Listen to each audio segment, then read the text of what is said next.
ہمارے ساتھ موجود ہیں لاہور سے ریاض احمد بتائیے گا کیا صورتحال ہے اس وقت؟ جی بالکل، میں اس وقت موریدکے میں موجود ہوں. یہاں پر جو صورتحال یہ ہے کہ بھارت نے جو شہری علاقہ ہے اس کو ٹارگٹ کیا. شہری علاقے میں ایک مسجد ہے، مسجد کو ٹارگٹ کیا جس میں کچھ لوگ زخمی بھی ہوئے ہیں اور ایک شخص جو ہے وہ اس میں شہید ہوا ہے جس کا نام عبد المالک بتایا جا رہا ہے.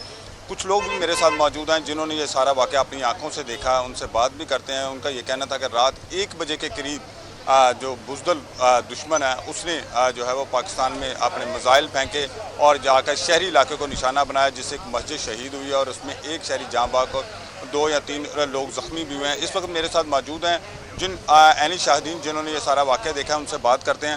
جی بھائی، پہلے اپنا نام بتائیے گا اور بتائیے گا کب یہ واقعہ رات کو کتنے بجے ہوا تھا؟ بسم اللہ الرحمن الرحیم. میرا نام محمد شفیق ہے. میں یہیں کا مقامی رہنے والا ہوں. یہ تقریباً رات 1 بجے یہ دھماکہ ہوا ہے جو مس ایڈونچر کیا انڈیا نے، اور یہ بزدلانہ اس کی رات کو کرنا یہ سارا معاملہ اور یہ سویلین پہ کرنا یہ بہت افسوس کی بات ہے کہ ہماری پوری آبادی یہاں تقریباً کوئی 20 لاکھ کے لوگ رہتے ہیں اس شہر میں، تو وہاں ٹارگٹ کیا گیا ہے اور مسجد کو ٹارگٹ کیا گیا ہے. تو ہمارا یہ ایک بھائی جو شہید ہوا ہے تو باقی 2-4 زخمی ہوئے ہیں. اللہ تعالیٰ ان کے لیے آسانی پیدا کرے.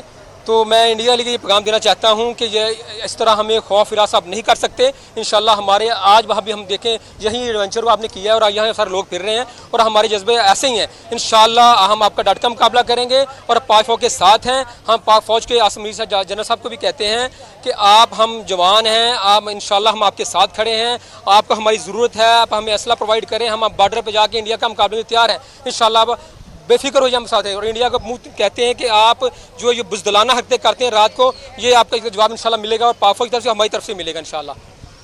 جی ایک اور شہری بھی موجود ہیں، ان سے بھی بات کرتے ہیں. یہ بھی اچھا بھائی، یہ بتائیے گا آپ رات یہاں پر تھے جب یہ واقعہ ہوا؟ جی میرے ساتھ ہی گاؤں ہے چھوٹا سا، میں ادھر رہنے والا ہوں.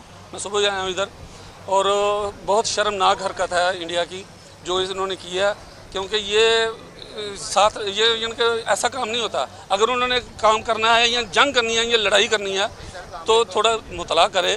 ہم تیار بھی نہیں تھے اور ہمیشہ ہم 24 گھنٹے تیار ہی رہتے ہیں. انشاءاللہ ہمارا کام ہی یہی ہے. ہم سوتے نہیں، ہم جاگتے رہتے ہیں.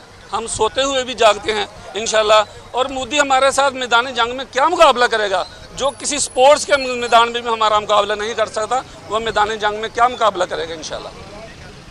جی یہ لوگ تھے جن کا آپ نے جذبات سنے اور ان کے جذبے کس طرح کا ہے. ان کا عزم یہی ہے کہ وہ جو ہے وہ کسی طرح بھارتی جو بزدلانہ کارروائیوں ان سے ڈریں گے نہیں. لیکن اس وقت میں اس میں موجود ہوں. اب پیچھے وہ مسجد ہے جس کو شہید کیا گیا، وہاں سے ملبہ ہٹانے کا کام بھی جاری ہے اور یہاں پر پولیس کی بھاری نفری بھی موجود ہے. رینجر کے جوان بھی یہاں پر موجود ہیں اور لوگ جو ریسکیو 112 ٹیم ہے وہ بھی یہاں پر موجود ہیں. کوشش کی جا رہی ہے کہ وہاں سے ملبہ ہٹایا جا سکے اور یہ بھی معلوم کیا جائے کہ مزید کوئی شخص تو نیچے نہیں ہے. لیکن ابھی تک جو بتایا گیا اس میں ایک شخص جاں باز ہے جس کا نام عبد المالک بتایا گیا ہے. 2 سے 3 لوگ زخمی ہیں اور 1-2 لوگ جو ہیں وہ مسنگ ہے.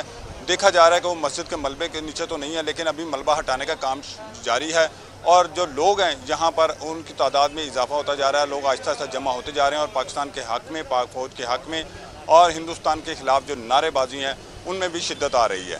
جی ریاض، جیسے آپ بتا رہے ہیں کہ شدت آتی جا رہی ہے اور پاک فوج کے ساتھ جو ہے عوام شانہ بشانہ کھڑی دکھائی دے رہی ہے. بھارت کا جو منصوبہ تھا کہ پاکستان عوام کو ڈرا دیں گے یا دھمکا دیں گے یا وہ ان حملوں سے ڈر جائیں گے، تو اس میں وہ ناکام ہو چکا ہے مکمل طور پر.